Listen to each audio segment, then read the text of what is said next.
जिस धुएं को लोग मजाक मजाक में अपने फेफड़ों में भर लेते हैं, उसी धुएं में उनका जीवन धीरे धीरे गायब हो जाता है। यही बात संत कबीर ने एक युवक को समझाई। वाराणसी के घाट के पास एक छोटा सा मोहल्ला था। सुबह की हवा में हल्की ठंडक और गंगा की खुशबू घुल रही थी। लेकिन उसी मोहल्ले में एक ऐसा युवक था जिसने इस पवित्र हवा को धुएं से भर रखा था। उसका नाम था बालको। बालको अच्छा कारीगर था, मेहनती था, लेकिन एक आदत ने उसे पकड़ रखा था। बीड़ी और भांग का नशा। सुबह उठते ही बीड़ी, दोपहर में भांग, शाम को फिर बीड़ी। काम पर मन नहीं लगता, खाने का स्वाद खत्म और घर वालों की डांट अलग।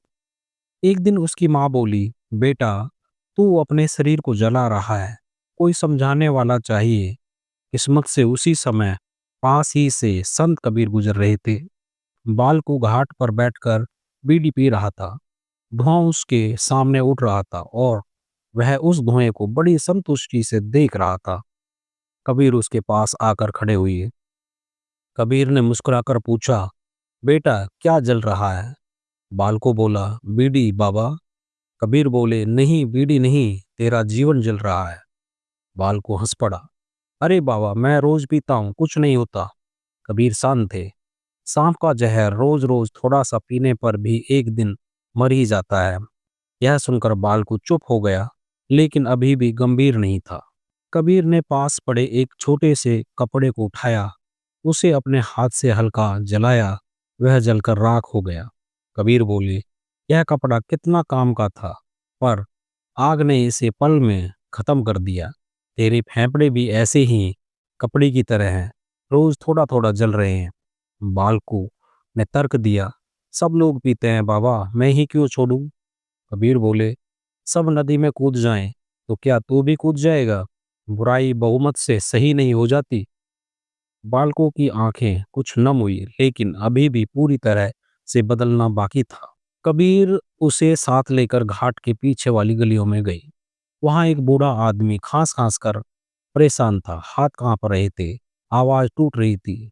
कबीर बोले, देख बालकू, यह भी कभी तेरी तरह मजबूत था, नशे ने इसे खोखला कर दिया।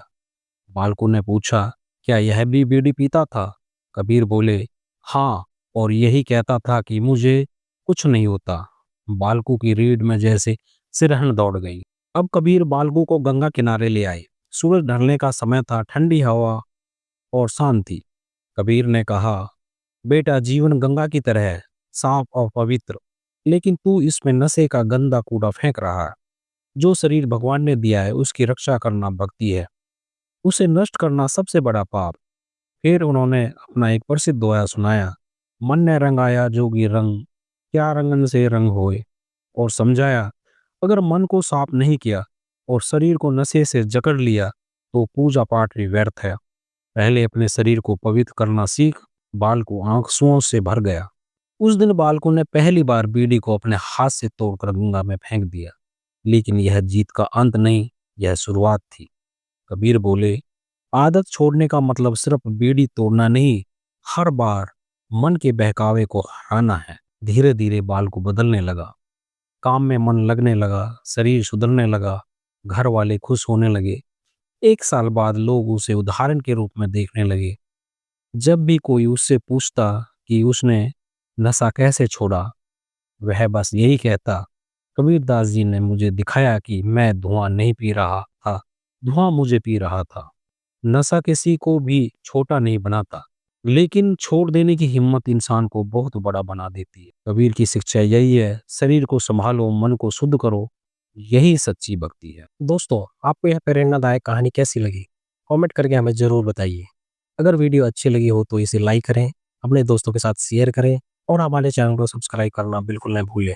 आपका समर्थन ही हमें और अच्छी कहानियां लाने के लिए प्रेरणा देता है।